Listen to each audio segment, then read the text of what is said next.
loved being able to play in a 2-point stance. Yeah. And Dan Campbell has been on record saying we're open to whatever is most comfortable in regards to having him in a 2-tech or a 3-tech. And you look at the stats, you look at the numbers, you listen to what he said in past interviews, he is at his maximum value, most efficient, and most dangerous when he's coming out of a 2-point stance. Dan Campbell has been on record saying also that when you're lining up with the tight end over you, it's hard to be in that 2-point stance. It's hard to play the run in a 2-point stance with the tight end over you. Yeah. So move him to the other side. So move him to the weak side of the field. Do something, because this is obviously not working in the 3-tech. He's obviously at his highest capacity of attacking the quarterback when he's coming out of a 2-point stance. So it doesn't make sense to me that they haven't even tried it. They haven't even said, yeah, stand up. Get your hand out of the dirt. Get in there. After what they've seen from his numbers in college, that when he's in a 2-point stance, the guy is an absolute monster. And when he isn't, he is somewhat pedestrian. So I think whether it's moving him to the other side, whether it's letting him go 2-point in obvious passing situations when you're on the tight end. So like if it's 2nd and 7, if it's 3rd and long, if it's 3rd and middle, 3rd and 5, where you're like, all right, they're probably going to throw the ball, let him stand up. Yeah. Let him get his hand out of the dirt. Let him use his quickness. Let him use his athleticism to beat these guys on the edge.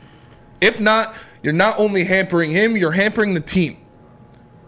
You're putting this guy in situations where it's been proven that he is less likely to get to the quarterback. And that, to me, that's malfeasance. That, to me, is something you can't just keep running out there all week, all game, every snap. Yeah. You can't do that. That is bad coaching. And I don't want to say it's on him at all, because, yeah, you can go and say, hey, coach, can I stand? But he's a rookie. He's trying to do everything. He's doing what the coaches tell him. That is on you as a coaching staff. That is on Todd Walsh. That is on Aaron Glenn. And it's on Dan Campbell. You need to see these things. You need to address them. And you need to make the change. Blows my mind we haven't seen that. It literally blows my mind. And, like, I've been a defender of Aaron. Aaron Glenn.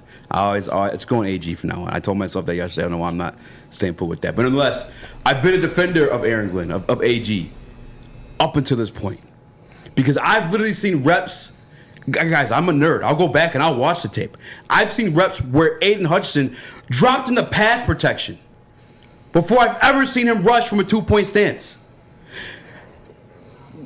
What? Yeah. How? Why? Why? You've seen him he got 14 sacks last year.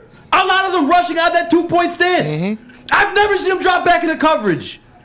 Why is that the one weird thing you're trying to put him in versus something you've seen him be successful at? That's what angers me the most is at least try it.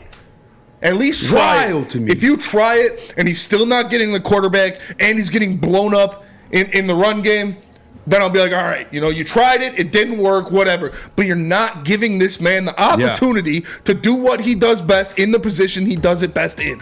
Yeah. And that, like I said, is malfeasance. Malfeasance for malfeasance's sake.